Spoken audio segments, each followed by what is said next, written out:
Fala palmeirense, bem-vindo ao canal Diego Iwata Almarada, se é a sua primeira vez, seja muito bem-vindo. Se você está voltando, não, seja muito bem-vindo também. Aqui a gente vai falar de Palmeiras. Tá duro falar de Palmeiras, né? Não é um bom momento, não é? Não é de repente o melhor argumento de convencimento falar para alguém, vamos falar de Palmeiras? Mas a gente que é palmeirense gosta de falar do Palmeiras até na crise, né? Inclusive às vezes até mais. A audiência do canal subiu com a eliminação na Copa do Brasil.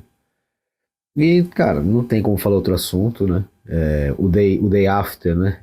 O dia seguinte da eliminação foi agitado na academia de futebol, né? O Vanderlan negociando para ir para o Red Bull Bragantino, inicialmente para o grupo Red Bull, mas deve ficar para o Bragantino mesmo. Palmeiras promovendo o Arthur, e nessa sexta-feira o Palmeiras vai apresentar o Kelvin também.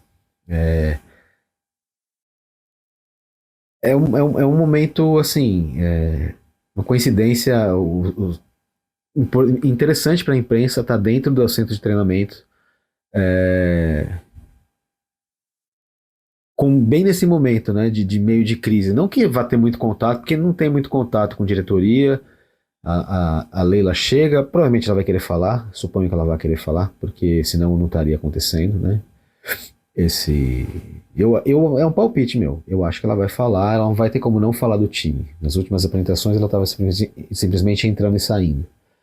Mas diante do acontecimento, eu boto fé que ela vai falar sobre os acontecimentos, sobre a torcida, sobre o resultado, sobre a confiança no Bel, sim ou não. E o ponto é que, assim, ontem eu fiz na quarta-feira eu fiz uma pergunta ao Anderson Barros, na entrevista coletiva que ele concedeu depois da entrevista do Abel. Essa entrevista só acontece em momentos especiais. O Anderson Barros não fica falando toda hora com a imprensa, aliás, muito pelo contrário. E eu perguntei para ele se. Até eu vou. Hoje vai rolar. O nosso diretor falou que tá com a pergunta na agulha para colocar já. Vamos deixar aqui vocês verem a pergunta que eu fiz para ele e também um pouquinho da resposta dele. Ele dá uma devagada, né? Vai lá. Pergunta aí, Marada. A gente tem escutado vocês, você falou disso também, o Abel falou também, sobre essas conquistas todas que essa administração teve, né, que você falou agora mesmo de 8 eliminações, mais 12 troféus. E sempre há esse balanço, toda vez que é questionado o trabalho presente da diretoria e da comissão, é sempre a resposta volta um pouco atrás para falar do que aconteceu no passado, que é válido, que nunca vai ser apagado, que foi histórico, e beleza. Tudo isso foi conquistado dentro de uma filosofia, que deu certo nesse passado. Mas existe por acaso a percepção de vocês de que essa aposta em jogadores mais jovens, de repente, esse modelo que vocês vêm fazendo, que eu já conversei diversas vezes com pessoas do clube, sei como ele é construído, eu sei que ele é embasado, mas não existe de repente a percepção de que, olha, esse modelo era muito legal, na realidade, ali um pouquinho para trás, mas agora os outros times mudaram, os outros elencos se reforçaram, tem mais clubes com dinheiro, porque vocês batem muito nessa tecla. Pô, mas nosso ataque tinha 20 anos no Mundial. Mas vocês escolheram esse ataque. É uma escolha do Palmeiras. Então não existe, de repente, uma maneira de pensar numa correção de rota, porque as críticas que vêm muito assim, e nem necessariamente eu concordo, mas vem assim, poxa, os caras estão acomodados nas conquistas que eles tiveram ao longo dos anos. Então eles não conseguem enxergar, de repente, que o modelo que deu certo no passado pode não dar certo no presente e no futuro. Existe alguma ideia de ruptura com o modelo, de adoção de uma nova forma de trabalhar, ou é confiança no que deu certo e seguir? Obrigado. Perfeito, Diego. Nós não vivemos do nosso passado, em hipótese alguma. Nós sabemos que nós precisamos continuar a vencer. Essa é uma exigência clara do torcedor palmeirense, é uma exigência clara da senhora presidente, é uma exigência clara de todos nós. Nós não vivemos do passado. A gente às vezes apenas coloca, né, porque quando nós somos questionados pelos não resultados também passados, porque há um equilíbrio nessa situação. Tá? Mas o que nós queremos é poder vencer o mais rápido possível. Nós temos duas competições e temos que buscá-las de qualquer forma. Essa é a nossa forma de entender o processo. Tá? Quando você fala das contratações, sim, essa é uma linha do Palmeiras que a gente entende, né, que ela é extremamente positiva. Tá? A gente não pode julgar que as contratações por idade, independente de quais sejam, né, sejam atletas de 20, 22, 25, 28 ou 32, não importa. É uma característica do Palmeiras que ele vem adotando nos últimos anos, ela tem funcionado, não é por causa dessa jovialidade de equipe ou das contratações que os resultados não estão aparecendo, né? É um conjunto, como disse o Rodrigo agora, né? São tantos processos, né, para você trazer uma equipe para dentro de campo, e em algum deles a gente pode estar falhando e a gente precisa corrigir, né? Mas a gente precisa ter confiança no que a gente está fazendo. Se a gente não tiver confiança, não tem porquê. Eu acredito muito no trabalho que está sendo desenvolvido, acredito muito que o Palmeiras ainda vai dar alegrias ao seu torcedor nessa temporada. Nós vamos buscar nas duas competições que nós estamos disputando ainda, né? Então, eu acredito que, como você disse, e eu vou usar uma frase, né? Se você fizer sempre as mesmas coisas, você vai ter sempre os mesmos resultados, correto? Isso disse Albert Einstein uma vez.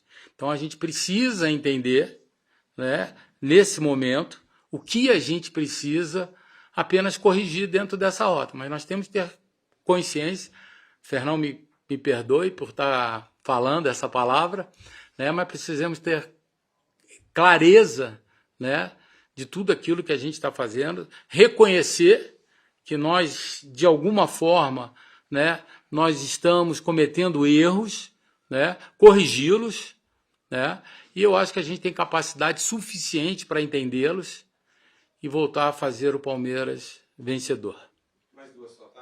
Conforme vocês viram, ele não responde exatamente o que eu perguntei, né?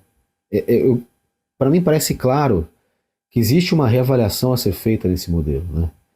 Me incomoda muito eles baterem nessa tecla constantemente de que o time do Palmeiras é jovem. Foi uma opção do Palmeiras ter um time jovem. E aí eu me pergunto, né? Diz que o Ruiz está chegando agora, não é um jogador mais tão jovem, né? Não consegui essa confirmação com fontes, mas as pessoas que estão mencionando que ele está se aproximando são até, inclusive, o Massini, meu parceiro de MM, que me conhece lá do canal do Massini, sabe que a gente tem esse programa lá. Falou que tá chegando e já é um cara com um perfil diferente, é um cara um pouco mais velho, né?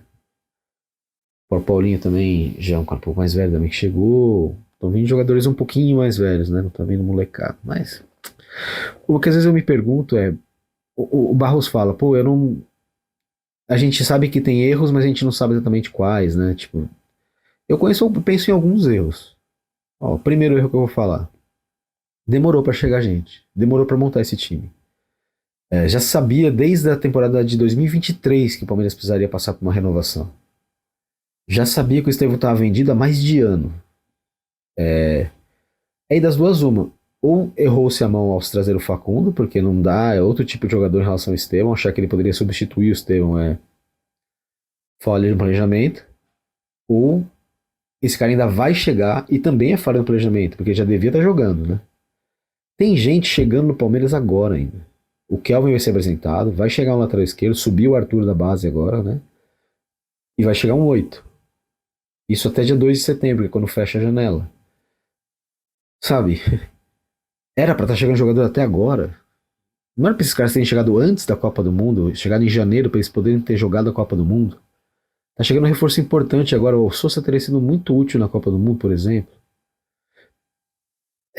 Entender, claro, que, pô, às vezes não dá numa janela, dá na outra, mas, cara, assim, a diferença entre o dá e dá pra fazer e não dá pra fazer é o sucesso, né? O cara é bem sucedido, quanto menos não dá pra fazer, ele diz, né? E o Palmeiras, às vezes, ele esbarra muito em não dá, não deu. Não sei, cara. Eu não sei, eu acho que tem... O erro 1 pra mim foi essa questão do tempo de planejamento.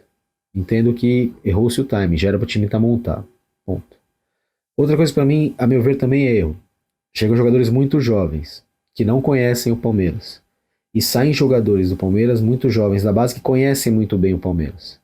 Que transitam muito mais fácil. O Facundo Torres, por exemplo, até um exemplo que um colega da Trivela citou. O Facundo Torres, por exemplo, é um jogador que não é um mau jogador. Eu gosto do futebol dele. Mas também é um jogador que não é tão incomum assim. Será que não tinha um na base? O jogador que é mais ou menos, ele tem que ser da base, né? Para vir contratar de fora, com essa base que o Palmeiras tem, você contrata caras para resolver mesmo. Mas jogador mais ou menos, tem muito jogador que vem que não é possível que na base não tenha melhor, né? Outra coisa, erro na montagem propriamente, né?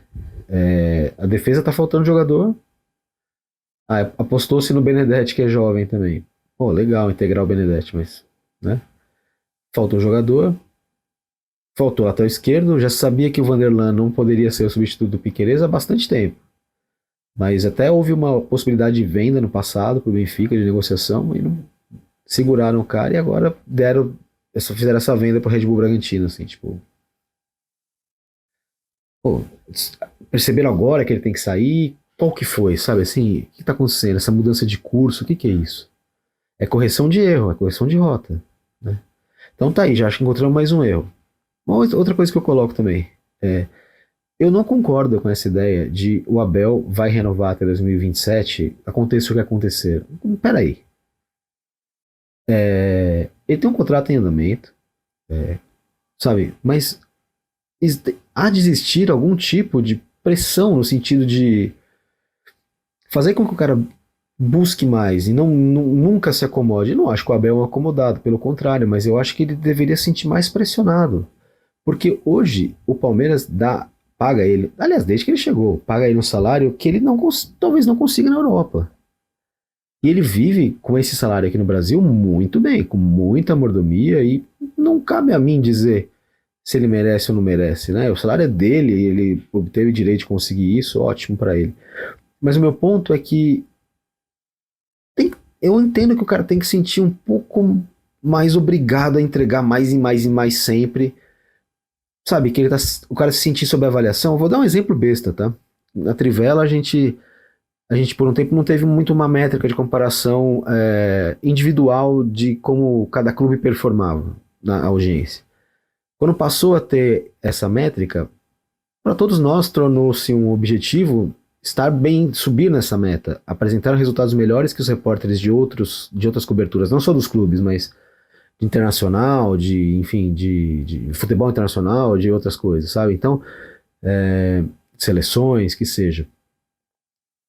E não é assim que estão com a faca no nosso pescoço, mas há uma métrica.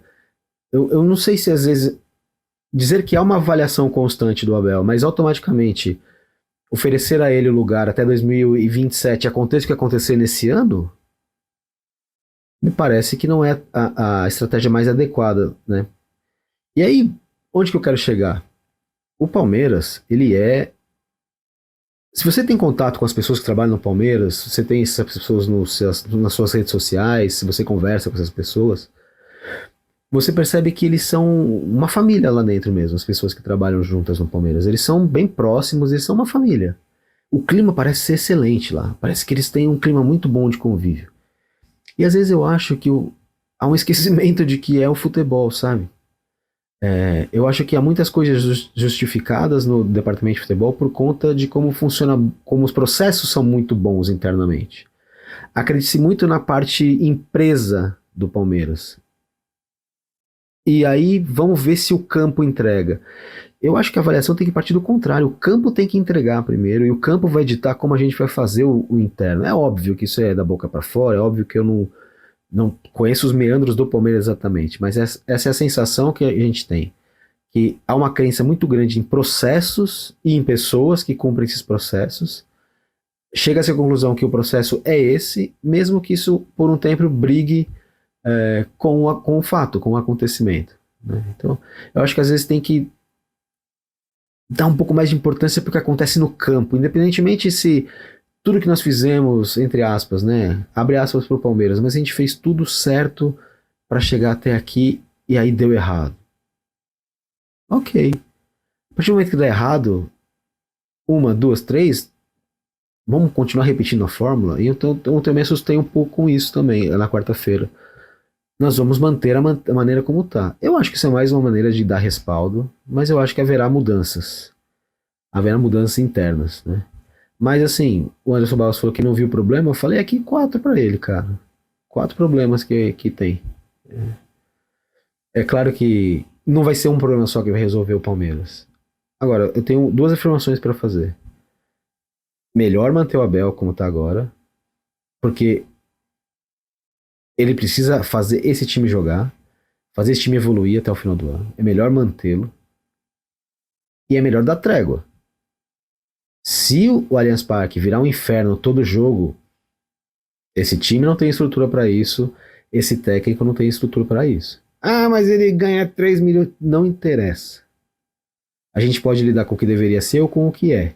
E o que é que esse elenco, essa comissão técnica não vão ter estrutura emocional para aguentar xingamento de estádio, de metade de estádio como foi.